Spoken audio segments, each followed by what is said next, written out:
Hi, welcome to Bedtime Bible Stories.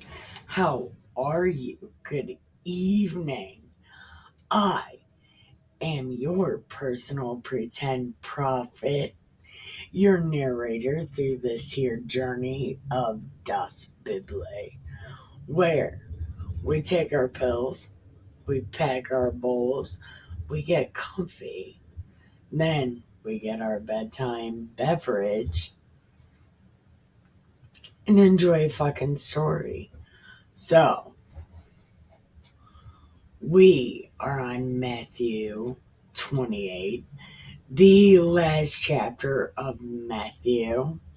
So, let's smoke it, drink it, and read it, right? So, after the Sabbath, the first day of the week was dawning. So, is their Sabbath Saturday? So, their first day of the week is Sunday. Okay. Magdalene and the other Mary went to the tomb.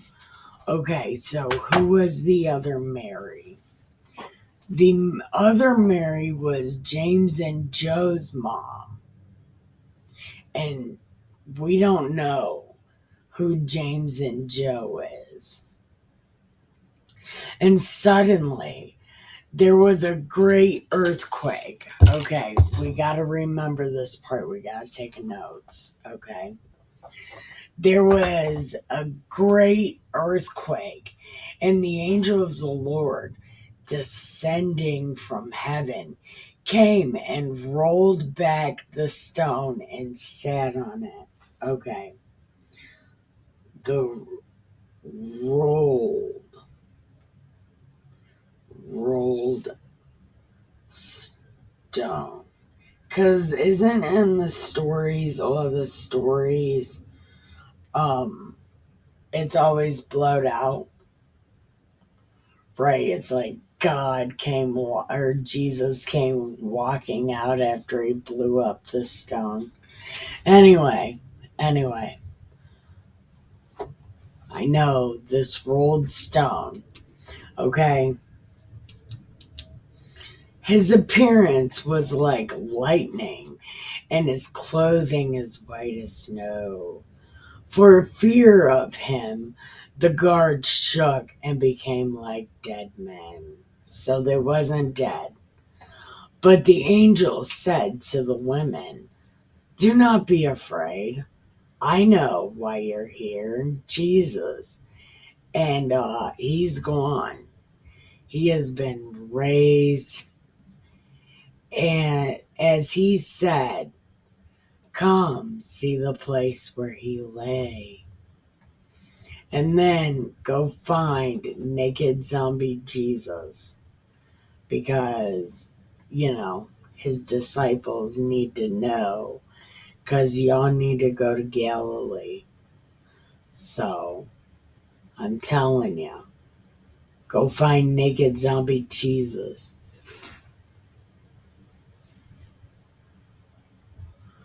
Okay. So they left the tomb quickly with fear and great joy and ran to tell the disciples. Suddenly, naked zombie Jesus appeared and said, "Greetings!" And they came to him, took hold of his feet, and worshiped him. Like, fuck yeah, naked zombie Jesus. And then Jesus was like, "Don't be scared. Go and tell the dudes, go to Galilee. I'll see you there." While they were going home, some of the guard went into the city and told the chief priests all about naked zombie Jesus. After the priests had assembled with the elders, they devised a plan to go find naked zombie Jesus and go tell his dudes, right? Tell his Hold on. After the priests had assembled, they they devised to give a large sum of money to the soldiers, telling them, "You must say, his disciples came by night and stole him away while we were asleep." Oh, so they're making a plan, Jews being Jews, that they don't want to tell people about naked zombie Jesus. So dudes took the money and they did all that. And the story is still told among the Jews to this day. Even though they know they killed him. You know, that's what that's saying, right? Listen, this shit is true. Tell people it's not true. Because we're working on making up our own book. So don't worry. Right? Now, the 11 disciples went to Galilee, to the mountain which Jesus had directed them. When they saw him, they worshipped, but some was like, I don't know about this guy. And Jesus came and said to them, "All authority in heaven and on earth has been given to me. Go, therefore, and make disciples of all nations, baptizing them in the name of the Father, the Son, and the Holy Spirit, and teaching them to obey everything that I have commanded you. And remember, I am with you always to the end of the age." Oh, that's such a happy ending to a terrible story. Jesus is like, "I will never leave you, Jack. For sure, there's room on this boat." He didn't say that. Anyway, that's the end of that book. How do we feel about that book? Like shit, right? I don't know.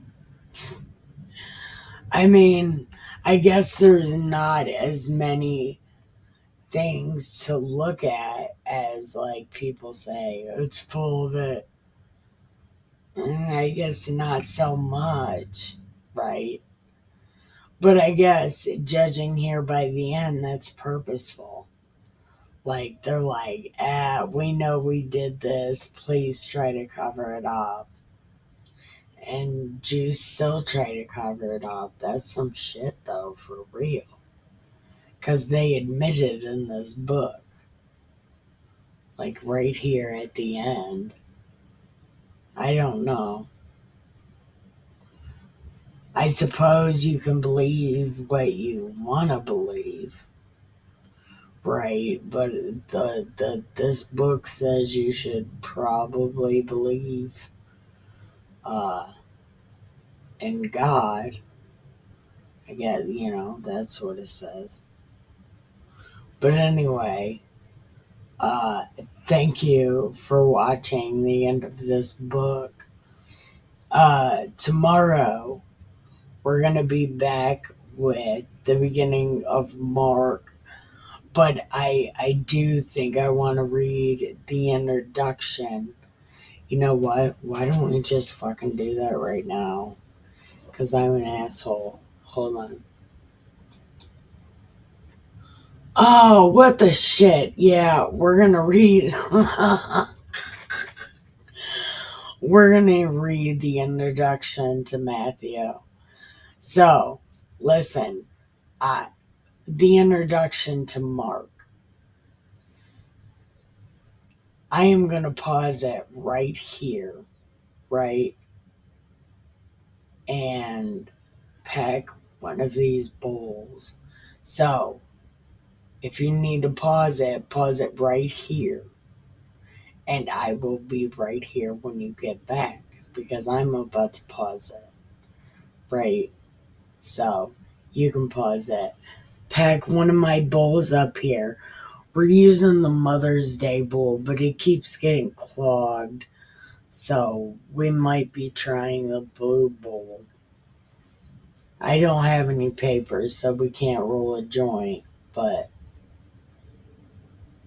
the blue bowl might work. That purple silicone bowl, it has bad taste. So, I don't know. Pick one, and we will be right back. Okay. Well, while I was taking a break for a second, Disco Dave and I were arguing on why the hell do we gotta read this? And if you remember the last time I read this, I got all sorts of fucked up on who was who and who was doing what and where was when and how things were written. So, we're gonna find out who's who. And I didn't do it with Matthew because Matthew was actually an apostle, right? He was one of the 12. So we kind of know who that is, right? This is the summary of the gospel, and we're not going to read the whole thing. And I did not read this before, but I'm going to kind of speed read it and point out things I think might be what we need to know. I don't know. Anyways, this provides information about the title's authors. Okay, so maybe more than one. Anyways, the date of writing chronologically, chronologically, shouldn't it be chronologically? Chrono, chronology. I have no fucking idea what that means. It feels like I should. I should know what that means. Why the fuck don't I know what that means? I'm an asshole. Leave me alone. Leave me alone, Disco Dave. I don't know what the fuck it means, dude. Shut up. You tell people if you know what it means. You don't know what it means. Shut up, Disco. The arrangement of. So it would be chronologically. Oh, this is bullshit. Why do they use words like this anyway? Okay. Uh, the date of writing, the chronology, the theme, theology, outline, brief overview, and the chapters of the Gospel of Mark. Okay. Okay. Although there is no direct internal evidence of authorship, it was the unanimous testimony of the early church that this gospel was written by John Mark. John, also called Mark. Is his brother James? Oh, this is so fucking confusing. My shit.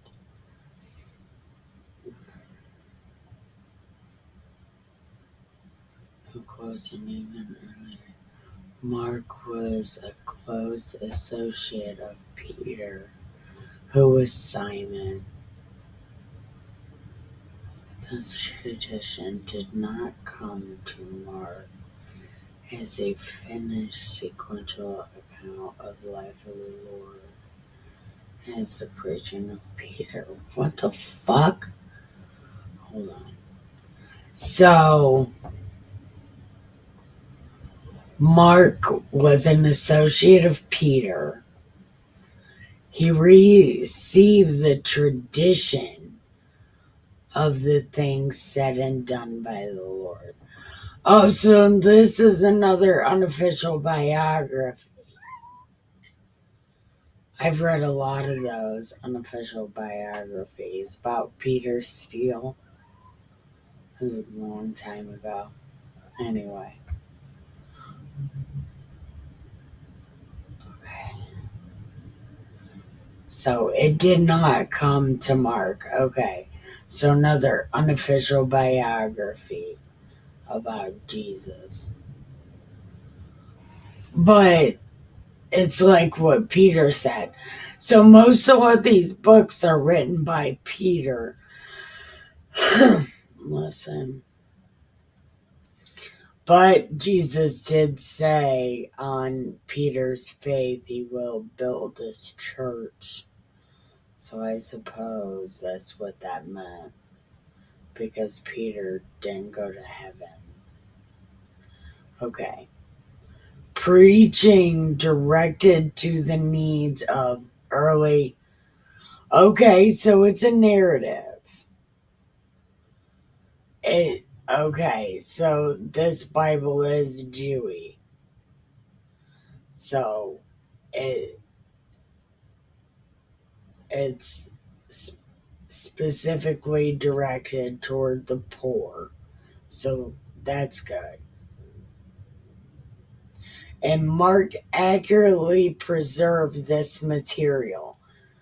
The conclusion drawn from this tradition is that the Gospel of Mark largely consists of the preaching of Peter, arranged and shaped by Mark. So, Mark is the vote counter. He's not the person that voted, but the person that counted the vote. Is that what that means? Entrador. Yeah, but back then, though, the people were like all about Jesus. So I'm sure they tried really fucking hard to get it right. They were serious about their shit, though. Okay. John Mark in the New Testament. Okay, and we don't know if this is James's brother. I don't know. It is generally agreed that the Mark who is associated with Peter is also the John Mark of the New Testament. The first mention of him is in connection with his mother, Mary. There we go.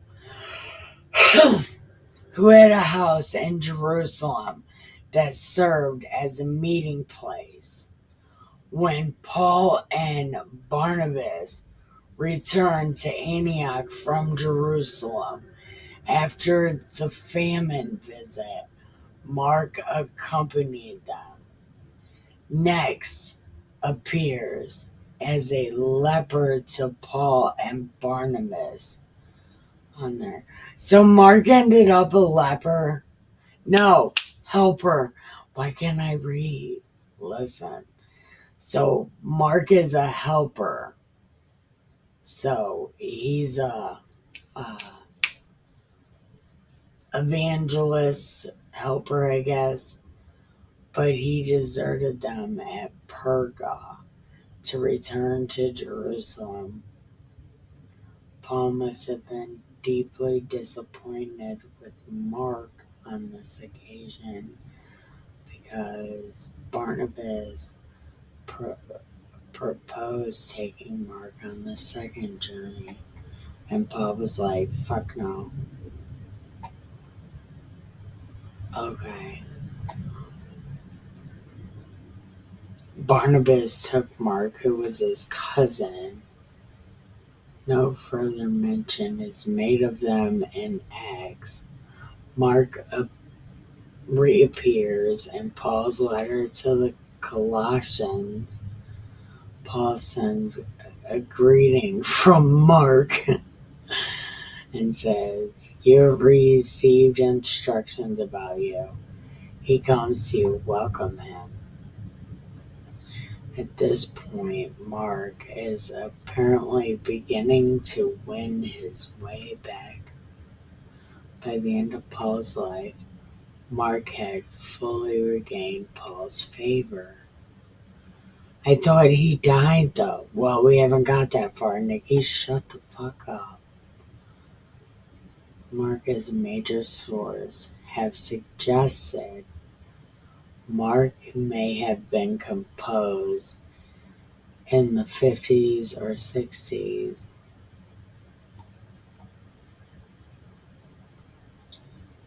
And statements indicate that the book was written shortly before the destruction of Jerusalem. Okay, so Mark was written in Italy.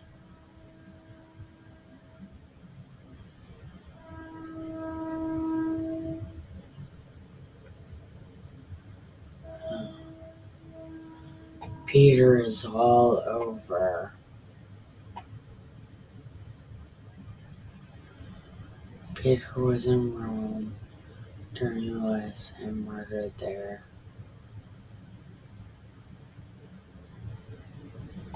The word Babylon may be a cryptogram for Rome. Oh, I am so good at cryptograms. Oh man, that's my shit. I can solve a cryptogram in like 10 minutes. It's amazing. I am so good at cryptograms. Oh, they're my favorite. But anyways, hold on. And it couldn't be a cryptogram for Rome. It's too many letters. Okay. There was okay.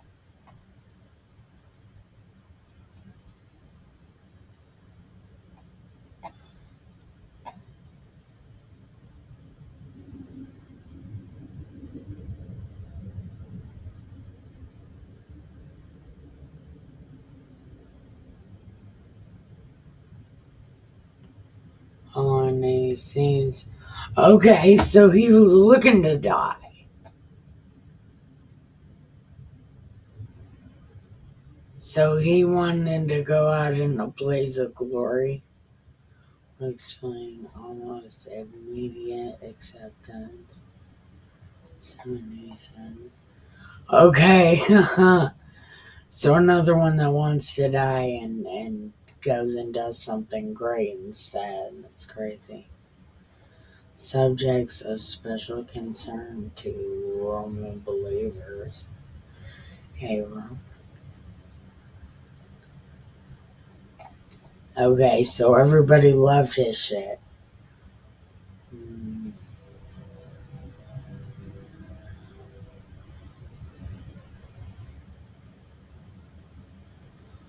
Oh, what happened? Okay, it may have been associated.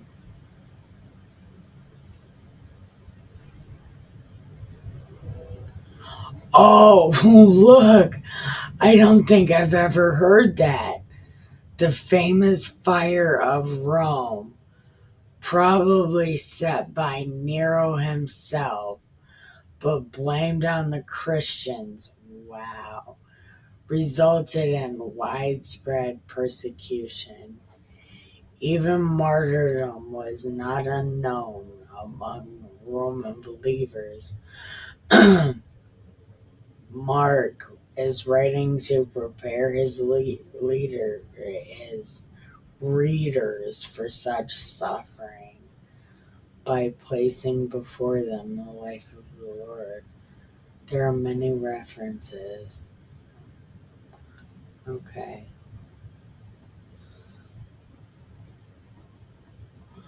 I don't think we need to know any of that, do we? I guess be prepared for one hell of a story that some of it is written by other people. Is that what it said, though? Was the unanimous testimony of the early church that this gospel was written by John Mark. Okay, so he's the only author. Okay, so, and it sounds like this is going to be a great story. mostly having a lot of Peter introduced into it, like a lot of the preachings that Peter was doing at the time. I guess we have no other book to say what the other ones were preaching, but I guess Jesus built his church on Peter. Although I seriously have a problem with Peter. It's my own problem with Peter. But I'm starting to have a problem with Paul too. When we left off, I was having major issues. So, we're about to go through it again and see if it is the same as it was the last time. Oh, look, I almost talk way too fucking much. Anyway, I don't know. I guess we're going to see. What did we learn from Matthew? That Jesus did a lot of cool things that made a lot of influential people mad for no reason. And jealousy is a mofo, like for sure. And when did Elijah become God? Why is it like Eli, Eli, lema sabachthani? Father, Father, why have you forsaken me? How did they get Elijah out of that? That's how you know they're fucking lying about something, because when did Elijah become God? That's the other note I forgot to take. But we're about to read other stories of the same timeline, so when we're done with this and we read through the actual letters through the church. I did not get that far last time because I read the story of Jesus and then went straight to Daniel. So I'm actually going to read through the New Testament this time and then read the story of Elijah. Okay, so we're going to write this down. When did how do you spell Elijah? Elija.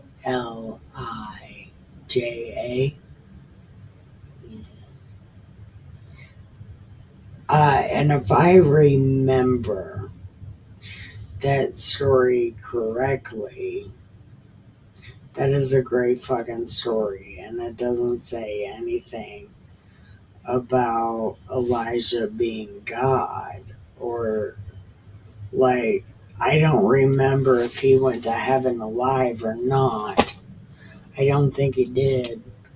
But anyway, I don't exactly know what the whole point of them saying Elijah's coming. Elijah, he's calling God. When did Elijah become God? You know what I mean? These people don't even get it right when they could get it right. Like, they purposely don't get it right. Or these priests and shit are teaching them that Elijah means God. I mean, I don't know. I don't put them past them. They do worship Satan. Anyway, that is the end of it. So thank you for watching. I love you, like, so much. I love you. So have the sweetest dreams ever.